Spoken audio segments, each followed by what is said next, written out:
Hello and welcome to SPMIS Academy. Today we will analyze important newspaper articles of 27th May 2023. Please note you can download the PDF version of today's newspaper analysis by clicking the link given in the comment section. This is the list of the topics that we will be covering from today's newspaper. And the first article is for upcoming mains. This topic is period poverty. इस topic से related शायद से सीधा सीधा सवाल ना आए, लेकिन आप इसका इस्तेमाल ऐसे में कर सकते हैं, एथिक्स इंटीग्रिटी पेपर में कर सकते हैं और गवर्नेंस में कर सकते हैं। देखते हैं ये टॉपिक है क्या। पहले समझते हैं पीरियड पॉवर्टी होता क्या है। तो देखिए, मेंस्ट्रुएशन के टाइम में प्रॉपर सैनिटेशन प्रोडक्ट की एक्सेसिबिलिटी ना होना बिकॉज ऑफ इकोनॉमिक बैकवर्डनेस, उसको कहा जाता है पीरियड पॉवर्टी। तो मेंस्ट्रुएशन के टाइम में there is a data for across the world during menstruation. About 1/4 of the menstruating women and girls around the world, that is somewhere close to 500 million people, struggle to manage their periods, often because they cannot afford sanitary pads according to World Bank. और इसी situation को कहा जाता है period poverty. और हाल फिलहाल में news में क्यों आ रहा है? Because there are many international NGOs organisations that are now campaigning कि वर्ल्ड वाइड कम से कम सैनिटरी पैड्स पे टैक्स को पूरी तरह से फ्री कर दिया जाए। The so called tampon tax या sanitary pad tax should be exempted completely world wide. अभी उसका नेक्स्ट स्टेप होना चाहिए कि सैनिटरी पैड्स पब्लिक प्लेसेस पे फ्रीली अवेलेबल हो, लेकिन अगर फ्रीली अवेलेबल नहीं करा सकती सरकार तो कम से कम टैक्स तो ना लगाए। Kenya became the first country to scrap tax or VAT on sanitary pads and tampons in 2004. In 2022, Scotland became the first nation to make tampons and sanitary pads freely available at designated public places such as community center, youth clubs and pharmacies. तो India में भी किया गया है। India में भी sanitary pads को 0% वाले कैटेगरी में रखा गया है जीएसटी में। आपको पता है जीएसटी में अलग अलग टैक्स स्लैब्स है, 0% वाला, 5%, 12, 18, 28 एंड ऑल। तो 0% में रखा गया सैनिटरी पैड्स को, मतलब सैनिटरी पैड्स पर टैक्स फ्री रखा गया है।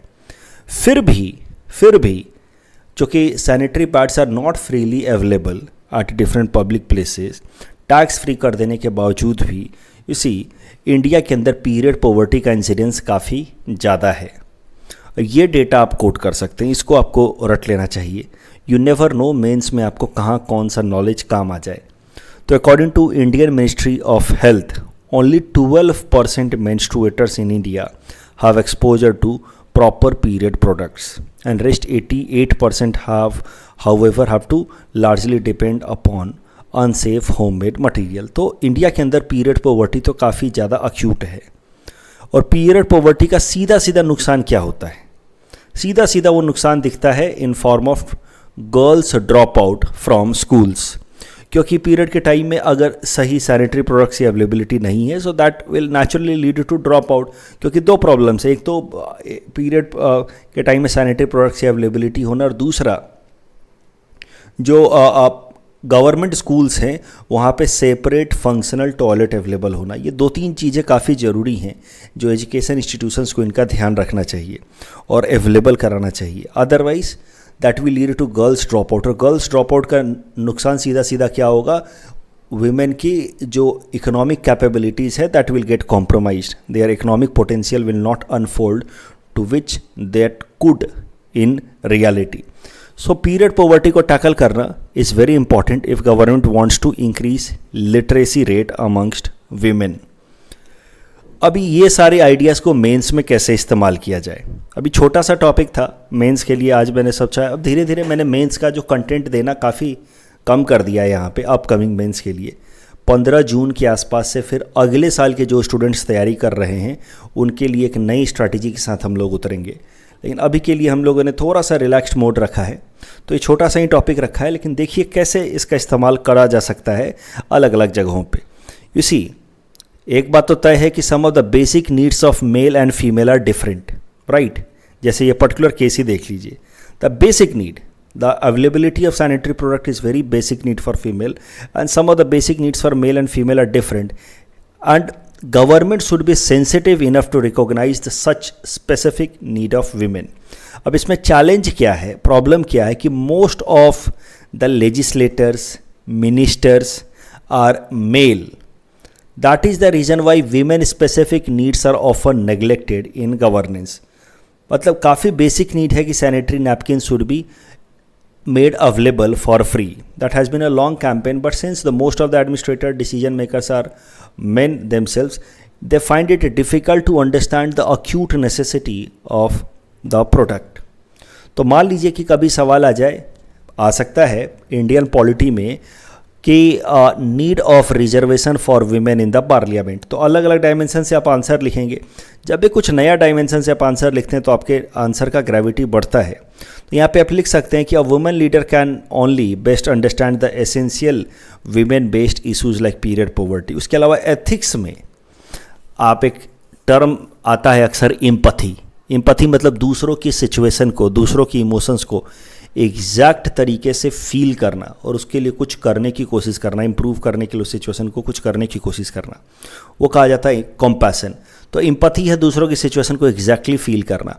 And only a woman legislator, only a woman administrator can empathise with the women needs, and that is how और that is why we need more and more women administrators and legislators। तो ethics paper में कभी भी empathy पे आप answer लिख रहे हो कि role of empathy in governance, वहाँ पे आप लिख सकते हैं ये पर्टिकुलर एग्जाम्पल को। अभी आसाम के अंदर बात की जाए तो आसाम के अंदर आसाम सरकार ने काफ़ी स्पेसिफिक स्टेप्स लिए हैं इस डायरेक्शन में। फॉर एग्जाम्पल, जब फ्लड रिलीफ मटेरियल डिस्ट्रीब्यूट किया जाता है, हमारे यहाँ तो हर साल फ्लड आता ही है कहीं ना कहीं, तो फ्लड रिलीफ मटेरियल जब डिस्ट्रीब्यूट किया जाता है तो उसमें सैनिटरी नैपकिन्स भी अवेलेबल कराया जाता है। दैट टेल्स कि the government is becoming gender sensitive. और ये जो फ्लड रिलीफ मटेरियल में सैनिटरी नैपकिन्स के अवेलेबल कराने का जो अप्रोच है सरकार का, that has been adopted after strong efforts put by women activist Mayuri Bhattacharya ji. तो इनका नाम भी आप याद रख सकते हैं, कभी लिखने में काम आ जाएगा, मयूरी भट्टाचार्य जी। The next article is about denotified tribes in India. National Conclave on Backward and Nomadic Denotified Tribes in Hyderabad. This topic is important from our syllabus GS paper 2 governance point of view. So एकदम background से समझते हैं कौन है ये denotified tribes. देखिए, Britishers ने forest areas को फोर्सफुली एक्वायर कर लिया ताकि वो नेचुरल रिसोर्सेज जैसे कि टिम्बर वगैरह को एक्वायर कर सकें। उनको टिम्बर की ज़रूरत थी ताकि रेलवे लाइंस बिछाए जा सके। तो ब्रिटिशर्स ने फॉरेस्ट राइट एक्ट लाया, और फॉरेस्ट राइट एक्ट तो बाद में आया, फॉरेस्ट एक्ट लाया 1927 में। फॉरेस्ट एक्ट के अंतर्गत उन्होंने फॉरेस्ट रिसोर्सेज को कलेक्ट करने पे पाबंदी लगा दी ट्राइबल पॉपुलेशन के लिए कि आप फॉरेस्ट रिसोर्सेज को, खासकर टिम्बर बेस्ड फॉरेस्ट रिसोर्सेज को कलेक्ट नहीं कर सकते। अब कई सारे ट्राइबल पॉपुलेशन कितने सैकड़ों सालों से फॉरेस्ट के टिम्बर बेस्ड रिसोर्सेज को कलेक्ट करते आ रहे हैं। Their life is intertwined with the forest resources. तो वो ब्रिटिशर्स के इस नियम को तो मानने जा नहीं रहे हैं, they are not going to follow this rules. तो ब्रिटिशर्स ने ऐसे रूल्स बनाए and many tribal people registered and some of them violated the norms regarding timber as well. तो जिन लोगों ने भी, जिन ट्राइबल कम्युनिटी ने भी रेजिस्टेंस दिखाया, टिम्बर रिलेटेड नॉर्म्स को वॉयलेट किया, ब्रिटिशर्स ने उनके खिलाफ पास कर दिया क्रिमिनल ट्राइब्स एक्ट ऑफ 1871। यानी कि ब्रिटिशर्स ने उनको क्रिमिनल ट्राइब डिक्लेयर कर दिया कि ये सब क्रिमिनल हैं। And about 200 tribes were notified as born criminals. And since they were notified as born criminals, उनका नाम जो है ब्रिटिशर्स ने डिप्रेस्ड क्लासेस लिस्ट में ऐड नहीं किया in government of India act 1935, जिसकी मदद से उनको सेपरेट इलेक्टोरेट दिया जाना था। आपको पता है कि सेपरेट इलेक्टोरेट की बात की जा रही थी for depressed classes in 1935। Second round table conference के बाद उसको रखा गया, Mahatma Gandhi pulled out, and you know the history, right. And then government of India 1935 में बात की गई थी सेपरेट इलेक्टोरेट की, राइट। तो डिप्रेस्ड क्लासेस के लिए उसमें जो सेपरेट इलेक्टोरेट का लिस्ट बनाया गया अलग अलग डिप्रेस्ड क्लासेस के लिए, उसमें इन डीनोटिफाइड ट्राइब्स के लोगों का नाम नहीं आया।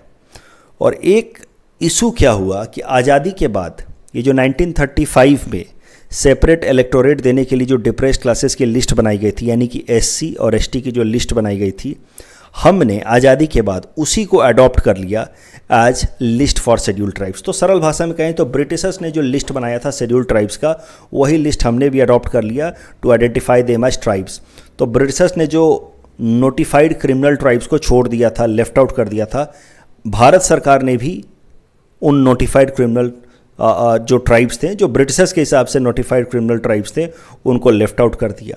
और नतीजा ये हुआ कि ये जो नोटिफाइड ट्राइब्स के लोग थे जिनको ब्रिटिशर्स ने क्रिमिनल नोटिफाई किया था, असल में वो ब्रिटिशर्स के खिलाफ प्रोटेस्ट कर रहे थे, तो एक तरीके से फ्रीडम फाइटर हुए। तो बेसिकली हुआ कि ब्रिटिशर्स ने उनका नाम लेफ्ट आउट किया, भारत सरकार ने भी ब्रिटिशर्स वाली ही लिस्ट अडॉप्ट कर ली, तो these tribes were left out from the name of the government of India, from the list of government of India as well. और नतीजा ये हुआ कि भारत सरकार ने जितने भी आज़ादी के बाद से ट्राइबल्स के लिए वेलफेयर प्रोग्राम्स चलाए, उन वेलफेयर प्रोग्राम्स का फ़ायदा इन डी नोटिफाइड ट्राइब्स के लोगों को मिला नहीं। And that is how they are facing extreme poverty, they have been forced to beg. कई दफ़ा जो आप सड़कों के आसपास देखते हैं कि कोई लोग बलून बेचते हैं, रेलवे या फिर आप देखो ब्रिज के नीचे रहते हैं अर्बन एरियाज़ में, इसमें से ज़्यादातर लोग आप पाओगे कि डी नोटिफाइड ट्राइब्स के लोग हैं जिनको ब्रिटिशर्स ने स्ट्राइक डाउन कर दिया था, जिनका नाम in from the depressed list, और जिस कारण से इनको भारत सरकार से भी कोई फ़ायदा मिल नहीं रहा है। So they do not have any proof of residentship or citizenship of India. They are not covered under any welfare scheme of the government, and that is why they are forced to beg, sell balloon toys on roads. इस तरह के कई सारे लोग जो आप देखते हैं सड़कों के आसपास, they are basically part of denotified tribes.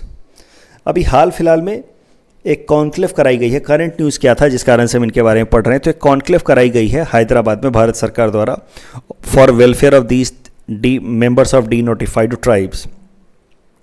और ministry of social justice and empowerment ने इन डी नोटिफाइड ट्राइब्स के लिए एक स्कीम लॉन्च किया है।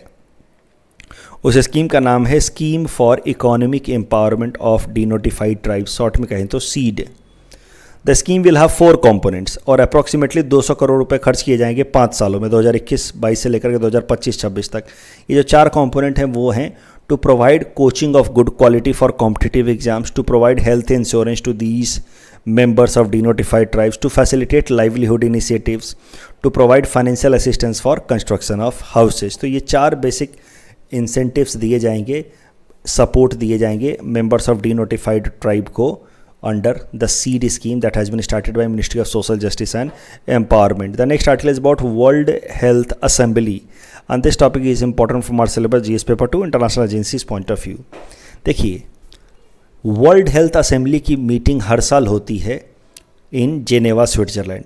क्या है ये वर्ल्ड हेल्थ असेंबली? तो बेसिकली WHO, नाम तो आप जानते हैं, वर्ल्ड हेल्थ ऑर्गेनाइजेशन, जो दुनिया भर में अलग अलग जो हेल्थ रिलेटेड जो इश्यूज़ हैं उनके ऊपर इम्पोर्टेंट फैसले लेता है। तो WHO की जो आप कह सकते हैं एनुअल मीटिंग है, WHO के मेंबर कंट्रीज़ की एनुअल मीटिंग है, उसी मीटिंग को कहा जाता है world health assembly. World health assembly is annual meeting of the members of WHO, और world health assembly is attended by the delegates from the member countries of the world. क्या क्या फैसले किए जाते हैं वर्ल्ड हेल्थ असेंबली में? तो it decides future programmes to be taken by WHO, world health organisation, budget allocation for different projects of WHO and appointment of director general of WHO। News क्या है कि हाल फिलहाल में 76th world health assembly conduct कराई गई है in Geneva Switzerland of world health assembly for WHO 21 से लेकर के 30 मई तक। इस साल का जो वर्ल्ड हेल्थ असेंबली था उसका थीम है WHO at 75 saving lives driving health for all. WHO की अगर फंडिंग की बात की जाए तो WHO की फंडिंग बेसिकली आती है मेंबर कंट्रीज से, जो WHO के मेंबर हैं, इंटरनेशनल NGO से, एंड फिलियंथ्रोपिक कंट्रीब्यूशन। फिलियंथ्रोपिक कंट्रीब्यूशन बहुत लार्जर चंक है। इनफैक्ट जितने भी मेंबर कंट्रीज़ हैं वर्ल्ड के, उनका कंट्रीब्यूशन मिलाकर के it is close to somewhere 35.4% only. India का अगर कंट्रीब्यूशन देखा जाए तो it is hardly about 1% of the total funding that WHO receives. लेकिन फिर भी इंडिया ने अलग अलग तरीके से WHO के फंक्शनिंग में मदद की है, और WHO ने भी इंडिया की मदद की है। You see, WHO has help India in tackling many health issues like immunisation programme, tackling TB, neglected disease, leprosy, kalachar and all. WHO has been supporting India in tackling non-communicable diseases like hypertension and diabetes.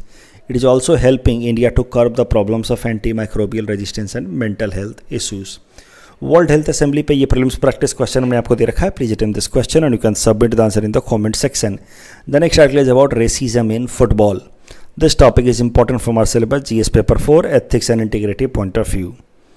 छोटा सा news है, लेकिन आप देखो जब आप एसे या ethics का आंसर लिख रहे हो और वहाँ पे अगर बिल्कुल करेंट एग्जाम्पल्स अगर कोट कर पाओ जिसको एग्जामिनर ने भी हाल फिलहाल में पढ़ा है, तो आपका आंसर जो है थोड़ा अच्छा लगता है.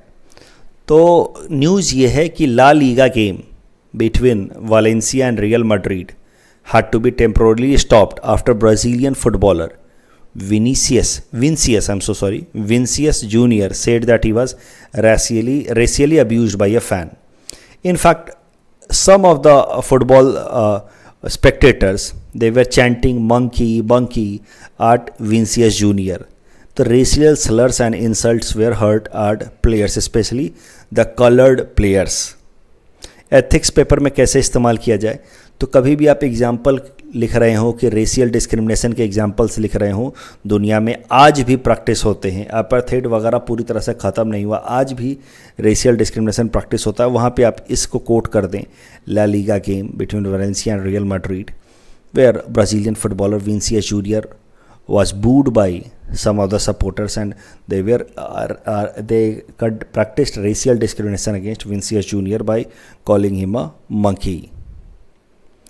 कल जो हमने आपको प्रैक्टिस क्वेश्चन दिया था, एक्सरे पोलारोमीटर सैटेलाइट एक्सपोसैट किसको डेवलप किया है, लॉन्च करने वाली एजेंसी इसरो है. और angel tax could be considered as an example of income tax. That's all from our side for today. Thanks for watching.